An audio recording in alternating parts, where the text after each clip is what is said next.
Good afternoon, everyone. Welcome once again to a Greater Lawrence Chamber of Commerce Chamber Chat. My name is Brad Kloffenstein, President of the Greater Lawrence Chamber of Commerce. Today, we have a fantastic guest. If you live in South Dakota, you know his name. If you live elsewhere, you may know his name. His name is Damian Mason. Self-made man. He grew up in Huntington, Indiana on a dairy farm. He's now a world-renowned speaker on agriculture and business issues. He's been in a couple movies. He's a best-selling author. And today, he's here to talk to those of us in Lawrence and give us some advice on how to maintain your business during the pandemic, what to look for coming out of the pandemic, and we're also just going to chat a little bit about his life. So, Damian, welcome to the Greater Lawrence Chamber Chat. Well, thanks for having me. There's not a lot of people on here live, but I know there's going to be a bunch of people tuning into the recording, so we'll just pretend that we're talking to those in the vacuum of recorded stuff right there. And those of you that aren't here live, you're missing out because we're going to have a tremendous amount of interaction, whether it's about bridges or just about, Cassandra having a really nice, clean office in the background. So now this is really good. I'm excited about this, and I've tuned into a couple of these myself as a viewer. So now I'm on the hot seat. So, Damian, just for everybody who's tuning in, tell us a little bit about yourself and your background and how you got to where you are today. Okay, so a lot of you probably don't know, Brad Kloffenstein and I have been friends since we went to Purdue University together. So I got out of Purdue University, became a sales rep for a large organization, Cooper Industries, which is now part of Ethan Corporation. You've probably seen the logo. So I was selling lighting products, and I became a political comedian a couple of years into my career by winning a Halloween costume contest where I dressed up as Bill Clinton. So Brad knows the backstory, and if you know him, you might have actually heard, but I kind of built a business. A lot of people thought it was a lark, and frankly, it was, I was 25 years old. I had no interest in being a career corporate person by that point. I thought it was time to take a venture. So I became a political comedian. My business, I think, was different than a lot of people thought. Those that thought, okay, this is kind of a clever thing this kid's doing, I always looked at it as a means to an end, a means to self-employment, to building a business. So I ran it like a business, as you know, because you were there, Mr. Kloffenstein. I always looked at it as, let's make the money and build this business, and then what comes next? And you go through these trying times of, okay, what's next? And once you get past being a couple year mark of being a comedy guy, you sort of find your footing, you find your sea legs, and you say, okay, I'm best set up to be in front of corporate audiences because I can do a little headier material, a little funnier stuff that is also clean. So you get away from the clubs. So I built a business out of being a political comedy act. And I always thought, you've got this time on an airplane, let's use it to get smarter. So I read business books when I was traveling. So I'd read the USA Today to get topics to do for comedy. And then I also would read money books, business books, etc., and decide, let's take this airplane and airport time and hotel time as a chance to get smarter and build my business acumen. So that was kind of how the whole thing started. I don't do Bill Clinton anymore, as I commonly point out. Me and thousands of women say that. All right, so I don't do Bill Clinton anymore, but that was the basis. So as you know, and these folks that are listening and dialing into the recording don't know, in 2001, obviously things changed because Bill Clinton left office. Everything has, there's term limits for presidents. There's also really a big thing to be pointed out that all of our businesses are going to go through adjustments. We went through a hard reset here starting in March, and many of us are not through it yet. It's going to be probably another year for many of us to get through this, and some of us won't. Wall Street Journal article here just at the beginning of August. This is all about a small business survival guide. And their numbers, and I think they're actually low, say as many as 4 million small businesses will be lost entirely in the year 2020. I think that number is actually a little bit low. So we all go through this. Mine went through the thing of having to change from my product. My product was being a Bill Clinton impersonator, a political comedy show geared to corporate convention crowds where you dress as Bill Clinton, come in and make the crowd laugh. And everybody on this call and everybody that's listening has probably been to one of these conferences where they, bring in a ventriloquist or the band member or whatever. So that changed, and then I changed with it. And now I go around the country and I talk at conferences about the business of agriculture predominantly because of my agricultural background. And so I write books, I do podcasts, and I sell myself as a conference speaker. So frankly, this is a very fitting time for us to be talking as you all in the Lawrence Chamber of Commerce are going through changes. So am I. there are no conferences. I have not been paid to get on a stage at a conference since March 11th. So it's adjustment time for me, just like it's adjustment time for everybody on this call. So tell us a little bit about, how'd you get so big in South Dakota? You've been giving me a hard time about this since the 90s. I think it's that they're hard up for entertainment. Also, they're hardy people. So when I was starting out and I started getting when you're doing gigs that are beyond a parade in a small town, Indiana, you start actually getting paid to do a conference. The Dakotas came to me. And I thought, hey, I'm getting paid $500 to go and do some local gig. And all of a sudden I can go to the Dakotas for a couple grand. I'm on it. So I decided I could tough out the cold weather. And I went to North Dakota and South Dakota religiously. I still do. I've cultivated a lot of business up there. There's only about 750,000 people, like 750,000 people in South Dakota, maybe 800,000 or so. And it's maybe a little less than that in North Dakota. But on a per capita basis, I've done more gigs and speaking engagements in those two states than any others. Wyoming's a close third, I think. Well, good hardy folks. And you must like being in the upper Midwest in the wintertime. So you obviously have your finger on the pulse of business. You talk to a lot of industry leaders. What is it that people are doing wrong during this time, and how should businesses be positioning themselves to come out of this and be ahead of their competition once we get back to normal, even though I don't think there's going to be a such thing as what we know as normal?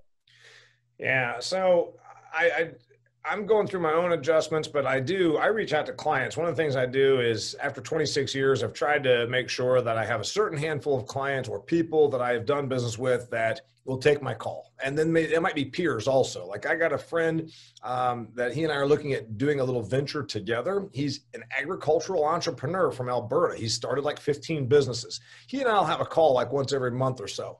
And I say, what are you hearing? What are you seeing?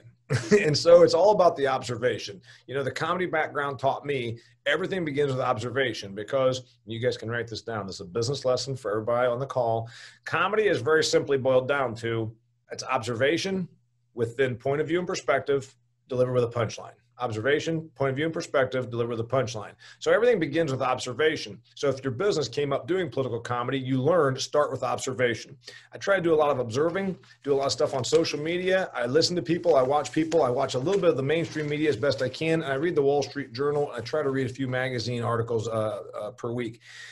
What do I see? I see that a lot of businesses keep saying things like, well, when we get back to normal. Well, here's the deal. What does that even mean? What does it even entail? And then there's the other ones that try to be everything to everybody. You know, there's an article I read where it's 5 different approaches: stay the course, completely change, whatever. And the thing is, reinvention looks different for everybody. So one thing that folks do that are in small business that they do wrong, they burn through their cash or they panic. So, okay, you need to keep some money back so that you have the seed for the next season. You know, being a farm boy, I know about that. All right, we can live with a break even this year. We can even live with a little loss this year. But by God, let's make sure we have some seed, and they call it dry powder. Let's have some seed for next year. Secondly, you panic and you go crazy, firing a bunch of people, completely shutting down facilities, and you don't want to do that too quickly. Here we are, March to August, it's been 5 months. It's probably not time to panic. It's time to really start being real clear-headed about moving forward. Third thing is you try to become everything to everybody. I'm doing some adjustments, and I've been starting to publicize it, and I've been doing it for some phone calls. Okay, there's no conferences, but I'm still a consultative, advisory, business-minded guy for ag. If you have a small ag business, you need some insights on where the things are going. What if you considered engaging me for my services? So I stayed in my lane, but I changed the offering to the product base. Probably a lot of people on this call right here could do that because of the reality. So you can't become everything to everybody, because then you're nothing to anyone. So those are a couple of things that I see that mistakes are being made. It's also not fair to say these are mistakes that you would be above making, because if you are in a situation of duress, you start groping and grabbing for stuff. And we've all been there. You're losing money, or you lose your job, or you lose your business, or whatever that thing is. It's natural that you're going to start, grasping at straws. One thing that I have discovered in 26 years, fact, I'm going to be shooting a video about it and putting it out. Be careful about taking suggestions. And Brad knows this because he was around in my early days of comedy. I was 2 years into the comedy thing, at least making a living at it, which is more than most people in the business of comedy do. They don't ever really make a living at it. I made a living at it. And still at that point, 2, 3, 5 years in, the average schmo at the downtown Indianapolis Westin would come up to you after the show and say, hey, that's pretty good. You know what you need to do? And they'd start offering suggestions. And you'd say, no offense, sir, but who the hell are you? And how many dollars have you ever made in professional comedy? So what you understand is everybody feels compelled to offer suggestions, and they, depending on what you do, the more interface you have with the customer, the more they think they should be able to tell you suggestions. And you know, we do that thing where we say, put up the customer suggestion box. And if they say things like, make sure the paper towel dispenser never runs dry because it's happened twice on my last visit, that's a suggestion you can live with. When it's, you need to revamp how you do your training for the kitchen staff. And you're like, well, how many restaurants have you ever owned that you would know that? So it becomes this thing of be careful who you listen to. One of my old rules is, only listen to and take advice from someone that's actually done what they're advising you to do. And it doesn't mean that folks can't give you good sound feedback. It's just that if you seek out suggestions, you're going to have so many overwhelming amounts of suggestions that you couldn't possibly act on any of them. And much of it's going to be from people that are not actually expert in that field. So what you're saying is when I tell people that they should be carrying Coors Banquet at their bar, I'm an expert in that field and they should listen to me. You are an expert in that field. I'm a close second. And I would say this, that's a request for a product that you would be willing to buy, less than a business revitalization strategy suggestion. So back on business, obviously one of your best-selling books, Do Business Better, is your background today. There we go. Plug the book. all of you that are listening and all of you that are going to be tuning in and watching this, Do Business Better, buy it at DamianMason.com. That's the spelling, DamianMason.com. You go right there and buy it. You can buy it off Amazon, but you know what? Jeff Bezos is the richest guy on earth for a reason. He takes about $6 per book. Instead of giving him $6, I'll charge you less and buy it from me. And then we help small business, because that's, after all, what the Lawrence Chamber of Commerce is all about. Exactly. Keeping money in Indiana. So let me ask you, what parallels do you see between now and post 9/11? The first one, of course, is fear. If everybody that's on this call, except for maybe our girl Erica, because she looks like she's about 23, the rest of us all remember 9/11. I don't know about Erica. The big thing, of course, would be fear. And fear is a really bad thing because it causes irrational behavior.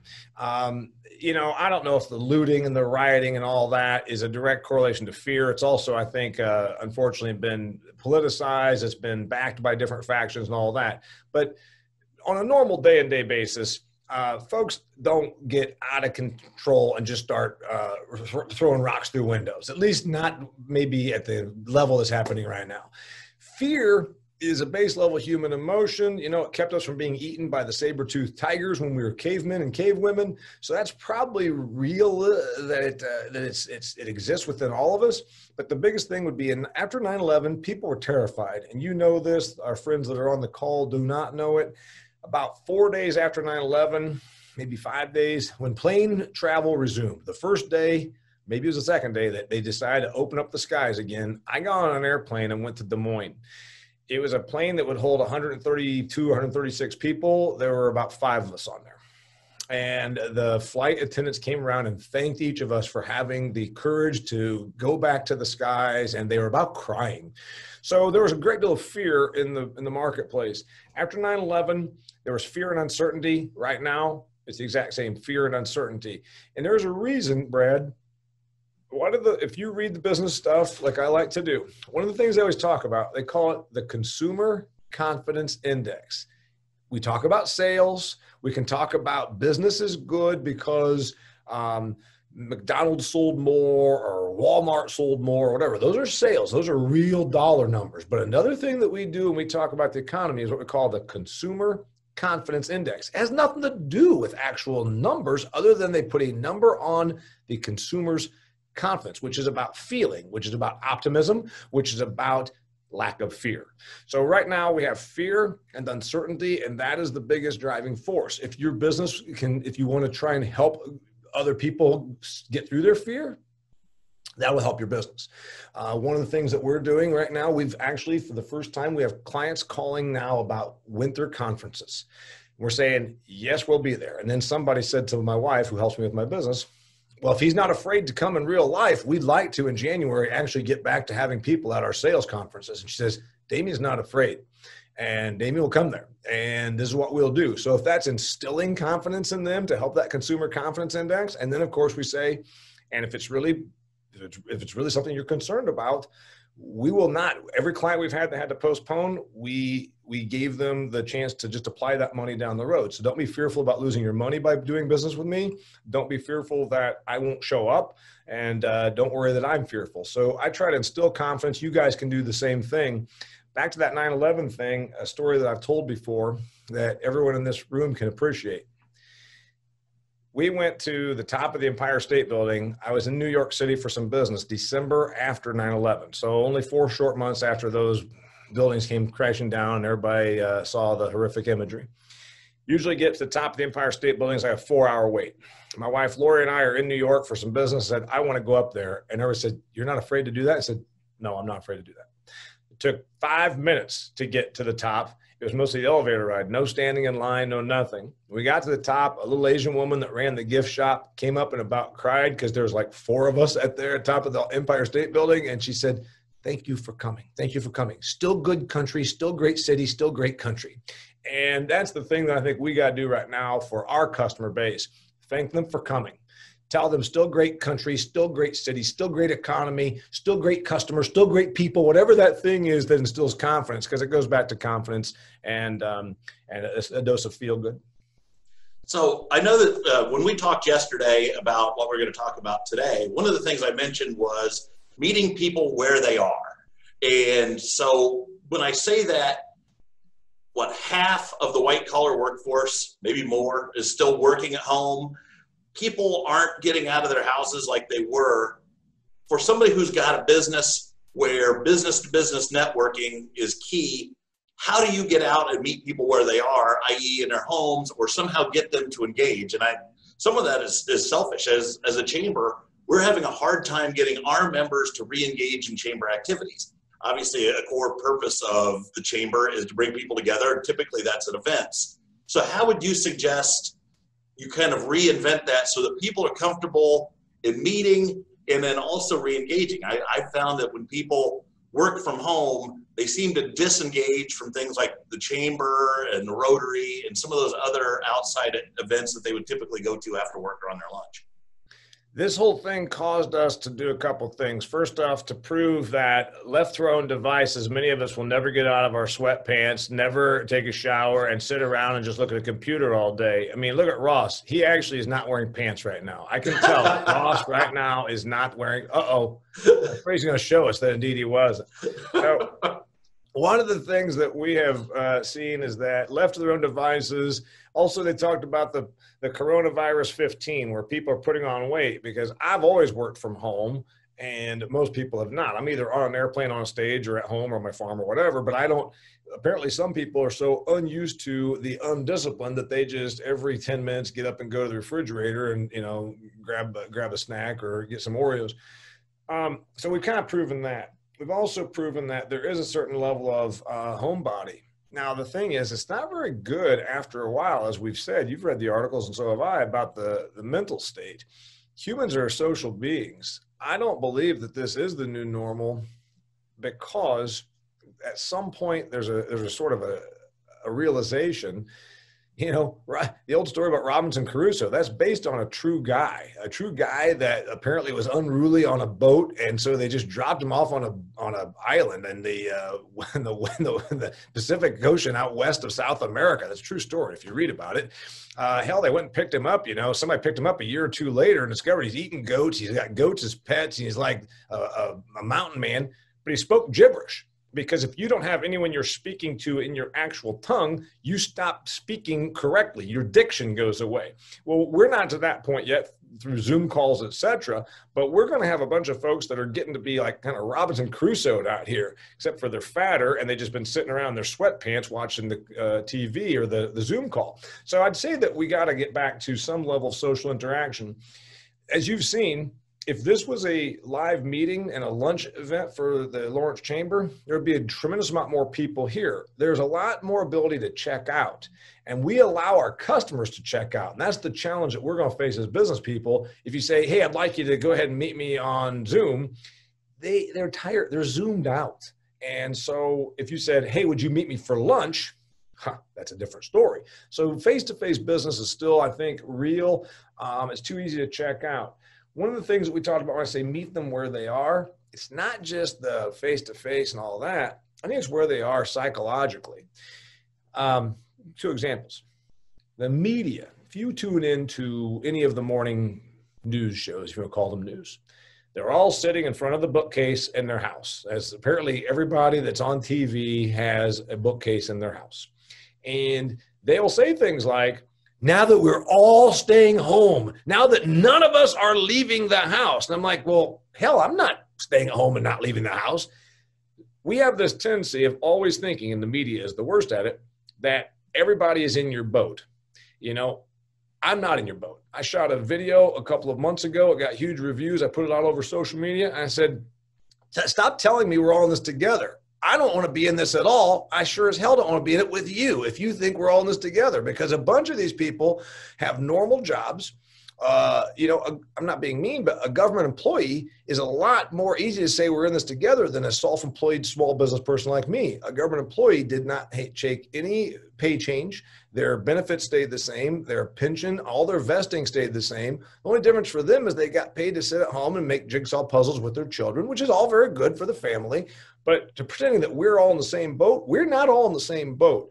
So that's where when I say meet them where they are, if you're a business person on this call or listening to the recording and you say to your customer base, hey, I know we're all going through this. It's kind of condescending. It even shows that you're out of touch. Like, hey, I know what you're going through. Well, you don't know what I'm going through. So meeting them where they are, I think it's gotten, and I'm, as you know, we've known each other since I was 20 years old. I've gotten better, maybe softer about that, realizing that for me to try and tell someone, I know what you're going through, I'm not sure I do. And I'm not sure that they know what I'm going through. And it's pretty insulting when you really think about it. I had somebody, several years ago that they thought their business was really struggling with some finances and said, well, you don't have no idea what I'm talking about. And the guy had only known me for a year. And I said, you think I don't have any idea what you're talking about, that your business would be going through financial strain? Nah, that's what we do. And that's why I say meet them where they are. I think the best thing we can do, frankly, as a suggestion, is start by just being a good listener and say, how are things? And when I say how are things, this, of course, I'm talking about your customers. How are things? And I don't mean the generic answer, oh, things are fine. How are things really? If you want to tell me, that way I know how I can do business with you. We're doing a better job of that now. Lori was on the phone and they said, we want to have our conference. We don't know. And then it's just, you want to have a call with Damian and just talk through it, because then you find out where they are and you meet them at their place, because there's a lot of people that are going through different stuff, man. Some folks, their business is thriving. Excavator guy down the road, friend of mine. You couldn't get him over here with his bulldozer in the next 8 months if you held gold in a bag out in front of him, because he couldn't take any more business. And some businesses on this call are the same way. So meet them where they are and understand that your position might be a completely different position. We're not all in the same boat. So obviously one of your other best-selling books, your newest book called Food Fear, I saw a video that you did with a pork producer from Iowa. I want to talk a little bit about supply chain disruptions, just because you seem to know a fair amount of, there's the book right there.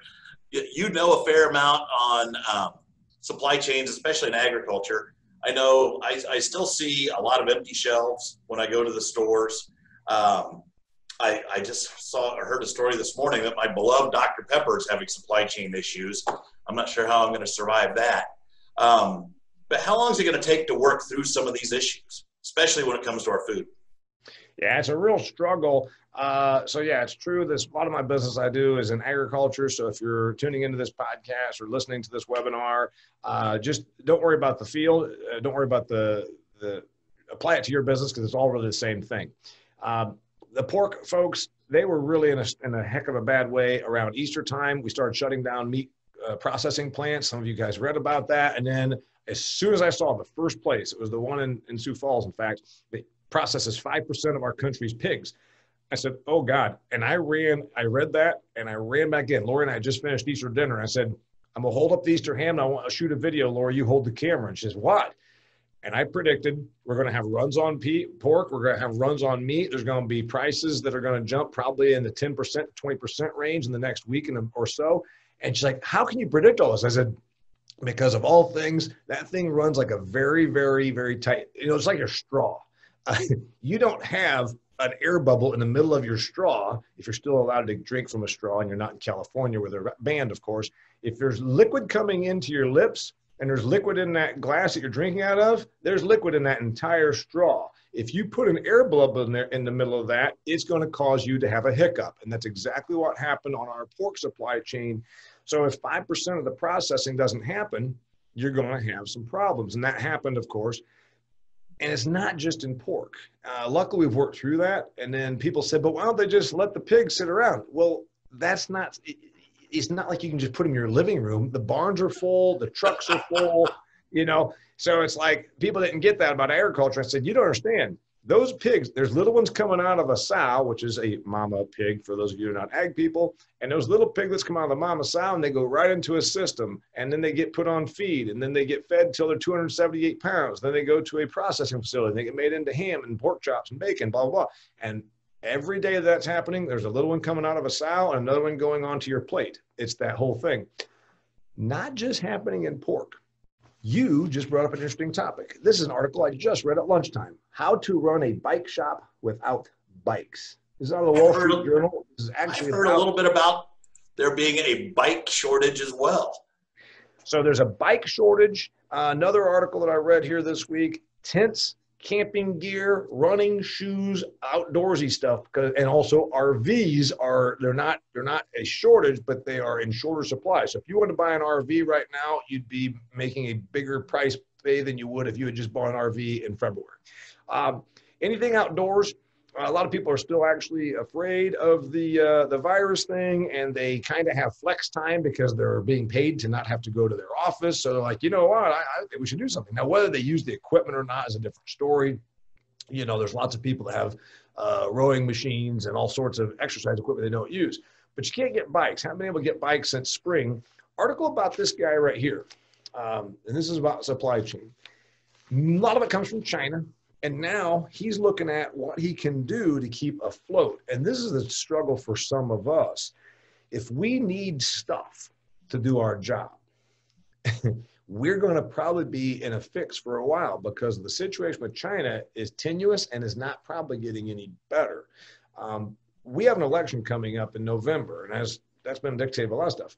Do you think China is going to become more agreeable between now and November or less agreeable because they know that they'll get a better deal? They can push the current elected official around more because he needs to try and win an election. So if supply is coming from China, it's probably going to be still a struggle. That's what's happening with the bike guy. We're going to see that on a lot of stuff. You talked about Dr. Pepper. I recorded a podcast about my ag business, and carbon dioxide, it's a key ingredient for soft drinks. Most of our carbon dioxide is manufactured in ethanol plants. We stopped making ethanol by a big number when the pandemic began because we weren't driving as many miles. So if you think about it this way, ethanol competes with gasoline. Less gasoline was selling. Gasoline prices came down so much that you couldn't really justify making ethanol because if gas is too cheap, ethanol loses money, right? It only makes dollars at a certain price point of gasoline. About 200 ethanol plants in the United States, 100 of them make ethanol roughly, but 100 of them were shut down. So there's only like 30 or so of our plants that actually make CO2 were in operation. So the word then back in May was we're going to start seeing carbon dioxide. And it's not just for soda pop, but that touches every consumer.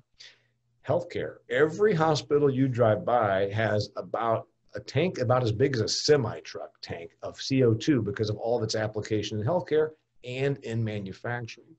So it's real for everyone. And a lot of folks, I think, that haven't worked in manufacturing, my wife and I are both former factory workers. I said, did these people think that they could sit at home and tune into social media all day and that nothing else was disrupted out here? If they weren't at work, did they think that everyone else was? And so you've got the issue of tin cans or aluminum cans. You know this because you like beer.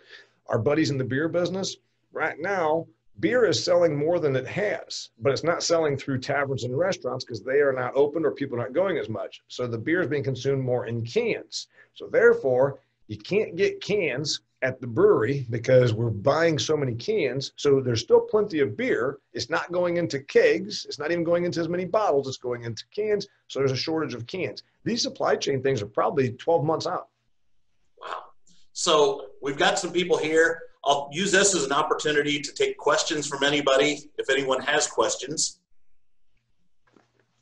I see none. So I will ask another question, given that we're getting towards the end of our segment. 20 years ago, you co-starred in a movie with Leslie Nielsen. Did he give you any advice that applies today?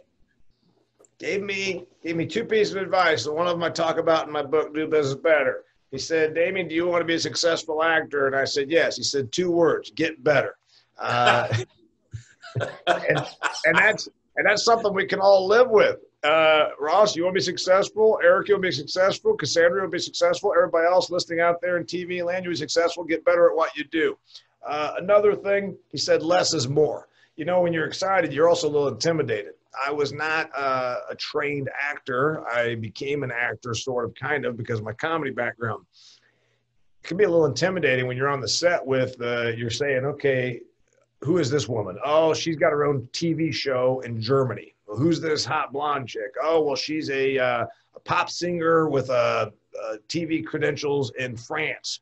And then that's Leslie Nielsen. And you're in the scene, go. And you're a 29-year-old farm boy dressed up as Bill Clinton. So it can be a touch intimidating. And I'm not starstruck, and I've been around plenty of stuff, but it's a touch intimidating. I decided I need to bring my A game. My A game was over the top. My A game was trying too hard. My A game was acting too much. Leslie Nielsen, like this, he said, stop it. I said, why? He says, less is more. And there's some truth to that. Let your game speak for itself without overplaying it.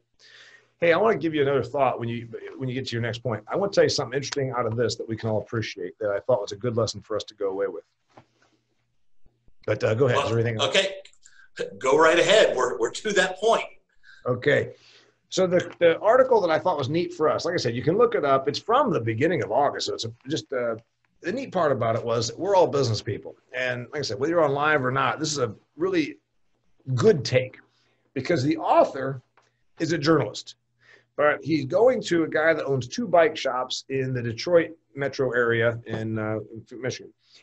And he starts off the article, it says, I told the guy that owns these bike shops, 9 employees, 2 bike shops. They do repairs, but they also sell high-end bikes. He said, hey, at least you're staying busy. And a guy laughs. And this is something that many of us that run our own business have been through. It's a bit like that thing about everybody has a suggestion for you. When people say, when I went through my setback in 02 and 03, people say, well, you're staying busy. I'm like, yeah, I'm cutting firewood and I'm doing some other stuff. Those are 0 revenue to almost no revenue endeavors. So yeah, it keeps my idle hands from being too idle, but it doesn't make you any money. So the interesting thing here is the difference between busy and profitable. This guy gets it, the bike shop owner does. The journalist looked around and saw a lot of activity and thought it was good because, oh, you're doing, he says, yeah, that guy right over there is going to spend all day fixing a bike and make less for my company than if you just came with your kid and bought a bicycle, which would take us about 30 minutes. So there's that thing that we all understand about busy versus profitable. Right now, you're probably doing some things to stay busy. We all are. You're doing some things to make some adjustments, but eventually you're going to have to do more than just be busy. You're going to have to find that next thing that brings you back to the margin that you were used to or that you can live with, because having a bunch of people fixing bikes and saying you're busy, this guy knows, he says, I'm up against the ropes. If I don't have new bikes to sell by sometime in fall, and then I head into winter, then what do I do? So he thinks he's going to get some bike sales for Christmas, et cetera, et cetera. But a bunch of people standing in there and putting new inner tubes on 30-year-old Schwinn's ain't going to cut the mustard. Well, let me tell you, Chamber Chat, until we get a sponsor, keeps me busy, but not profitable. That's right. That's right. So let me ask you my parting question. Your predictions for the Indy 500. My predictions for the Indianapolis 500 are it's probably going to be a Penske team winning under Penske ownership in the new Penske era, but that's because also I like Elio Castroneves. I predict that it's going to be no fans. No thing. This is one of those years where it could go, it just goes to the highest bidder, but also could favor sort of that tier 2 team because things are so screwed up. You don't have the usual stuff. So all of a sudden there could be a little bit of a dark horse that makes a run at it. Maybe Graham Rahal's year finally, because he might actually have some decent equipment, although it hasn't looked that way so far. Although he finished, third or second in a race about a month or two ago. Graham could be strong. He traditionally has not done well at the 500. So, Damian Mason, on behalf of the Greater Lawrence Chamber, thank you very much for joining us this week. You've been fantastic. I see applause in the background. We can do it again. We can do it again someday. Thanks. Thanks, Ross, for wearing pants. Cassandra, you're awesome. Erica, next time I'm on, you can't talk this much. For everybody else who's going to tune in and watch this online, keep in mind events we've got coming up every Wednesday, including tonight. We've got our Greater Lawrence Chamber cruise-in over on Lawton Loop on Otis Avenue. The weather's perfect for this. In fact, Damian and Lori were at it last week with their old Cheyenne pickup truck. So be sure to come out for that. On the 25th, Tuesday the 25th, Aletha Dunstan will be with us for an in-person luncheon over at the Starrett Center. So be sure to get your reservations in for that. We have our golf outing coming up on September 8th. And the governor joins us on October 1st for our annual membership meeting. We will be back next Wednesday. Our guest next Wednesday, I actually have booked in advance this time. John Merlin, former president of the Indianapolis Chamber of Commerce. He spent 14 years in that position. He retired from that in 2011 and then went to work for Old National Bank.